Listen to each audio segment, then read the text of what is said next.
Hi there, and welcome to the Proxy Sale channel. My name is Andrew.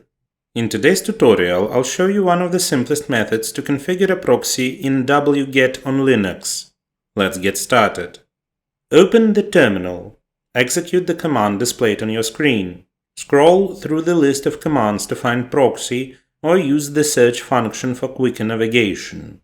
Note that wget allows proxy settings for various protocols HTTP, HTTPS, and FTP. To activate the proxy setting for a chosen protocol or for all, remove the hash symbol at the start of the respective line. Proceed to specify your proxy details by entering the IP address and port, separated by a colon.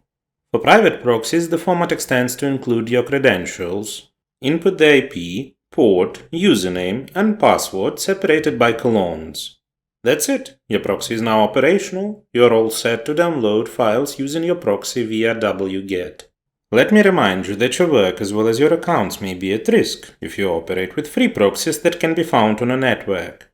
Such proxies do not have guarantees of anonymity and security.